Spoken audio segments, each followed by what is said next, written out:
হিংসা বিদ্বেষ রেষারেষির ঝামেলা, তার জন্য ভাই বেশি দূর আপনাকে যেতে হবে না। ছোট্ট করে একটা অনলাইনে পেজ খুলেন, তাহলেই দেখতে পাবেন যে এখানে কি পরিমাণ হিংসা রেষারেষি যে আছে। একই প্ল্যাটফর্মে কাজ করে, একই কাজ করে আমরা এত হিংসা যে কেন একজন আরেকজনের, আমার ভাই মাথায় কাজ করে না।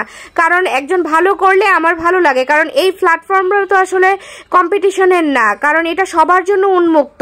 এখানে আপনি যে ভালো কাজ করবে তারই হচ্ছে ভালো কিছু আসবে। সো হিংসা কেন আমরা করব বলেন? আমি দেখেছি লক্ষ্য করে, আগে যে মানুষগুলো ভালোবেসে পাশে ছিল একদমই তাদেরকে আমি খুঁজে পাই না, জানি না তার কারণ কি।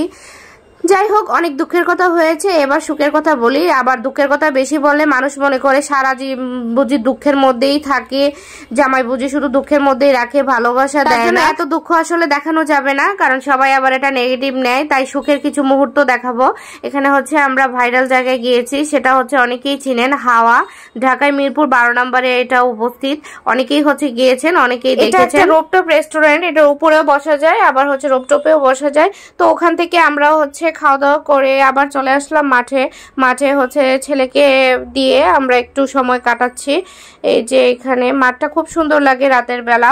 তো এটা র্যান্ডম একটা ভিডিও, সব মিলিয়ে আমি ভিডিওটা করেছি। ওই যে লং ভিডিও দিতে হবে, যার জন্য ভিডিওগুলো করা। আপনারা তো ভিডিও দেখেন না, তাই আর কি বলবো। ওই যে বললাম না, ডিজিটাল হিংসা আপনারা করেন, ভিডিও দেখেন কিন্তু 1 সেকেন্ডও 2 সেকেন্ডও দেখেন না। না দেখে অনেক সময় লাইক কমেন্ট করেন মন চাইলে, আর না হলে লাইক কমেন্ট না করেই চলে যান।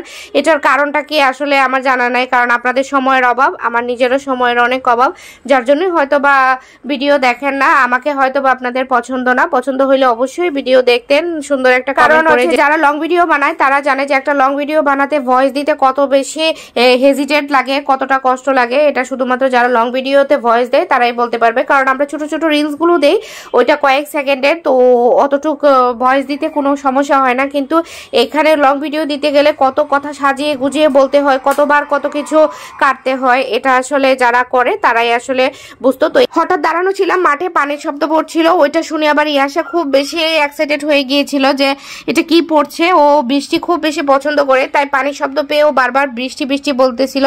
তো দেখেন, রাতে ঢাকা শহরটা আসলেই অনেক বেশি সুন্দর, আর মাঠটা অনেক বেশি সুন্দর। ঢাকায় আসলে এরকম মাঠ পাওয়া অনেক বেশি ভাগ্যের ব্যাপার। অলরেডি আরিশের হচ্ছে ক্লাস প্রায় শেষ, এখন ওকে নিয়ে আমরা বাসায় ফিরবো।